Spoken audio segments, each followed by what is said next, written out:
High class 8 student. अब हामी प्रश्न नम्बर 2 चाहिँ हेर्छौँ यो भिडियोमा। Find the mid point of line segment joining the point.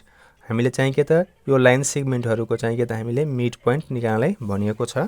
अब हामी प्रश्न नम्बर 2 मा छौँ। प्रश्न नम्बर 2 मा हामीले 2 को ए सोलुसन 2 को ए सोलुसन छ। 2 को ए सोलुसन अनि मानौ given points given points are कुन पोइन्ट्स दिएको छ। given points are a 7, 8 and b कति दिएको छ त 3, 4। then using using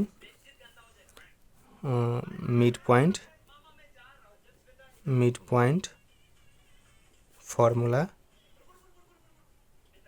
using midpoint formula और midpoint formula के छ x, y equal to हाम्रो formula के छ x1 plus x2 by 2 y1 plus y2 by 2। अब हाम्रो यसमा चाहिँ के छ त x1 हाम्रो x1 र यो x2 कति छ त 7 अनि यो कति त हाम्रो 3 7 plus 3 by 2 अनि कति त 8 plus 4 by 2 हाम्रो कति हुन्छ त 10 by 2 12 by 2 हाम्रो कति हुन्छ त 5 2 5 जा 10 2 6 जा 12 5, 6 आन्सर हाम्रो लेखौ हाम्रो के त x, y मिड पोइन्ट कति आयो त 5, 6 आन्सर। त्यस्तै हाम्रो b मा रहेको छ b solution given points given points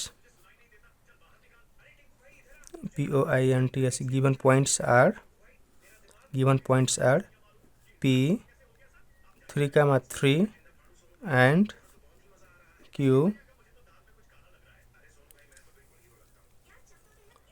और ये -5, 7 चाहिए तेरी क्या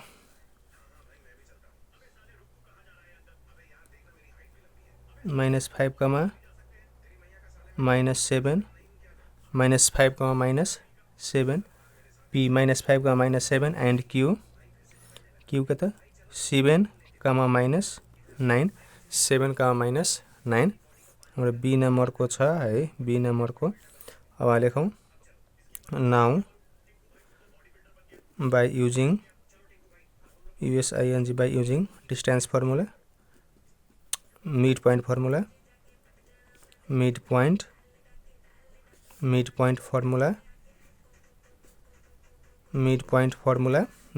हाम्रो के हुन्छ x, y equal to हाम्रो के छ त x1 plus x2 by 2 y1 plus y2 by 2 हाम्रो x1 कति छ त -5 अनि x2 कति छ त कति के लेखाइरा छ यार आज त -5 प्लस x2 कति रहेछ त x2 हाम्रो 7 by 2 y1 कति छ त -7 प्लस अनि y2 कति छ त -9 by 2 हाम्रो कति हुन्छ त यो 2 by 2 प्लस 7 बाट -5 घट्छ त 2 by 2 अनि यो -7 प्लस -9 by 2 हाम्रो 2 by 2 एक चोटि चाहिँ लेख्दियौ हामी कति हुन्छ -16 by 2। अब कटौ 2 ले 2 लाई काट्यो भने 1 यसलाई काट्यो भने कति हुन्छ -8 आन्सर चाहिँ हाम्रो आन्सर। आज के भएको छ यार लेख्न खोज्छु के लेखाउँछ खोइ है ल। अब त्यस्तै हाम्रो प्रश्न नम्बर सी मा रहेको छ। प्रश्न नम्बर सी सोलुसन प्रश्न नम्बर सी मा रहेको छ हाम्रो given point given points are का देखो तो 8, 8 and अब यहाँ r दिया है यस is and yes 10, 8. Now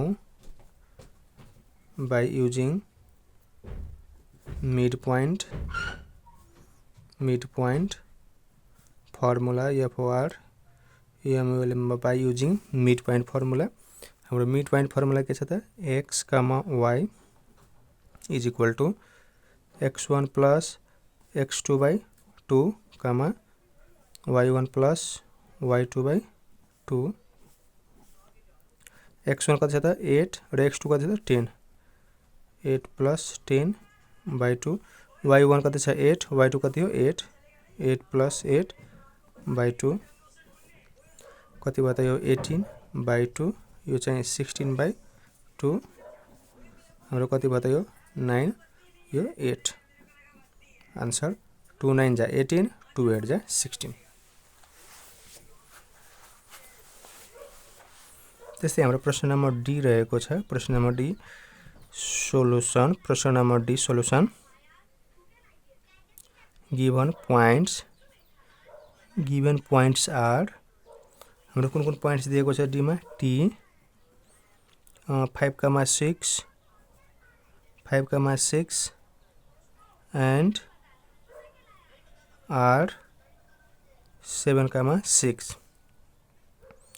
Now by using a midpoint formula,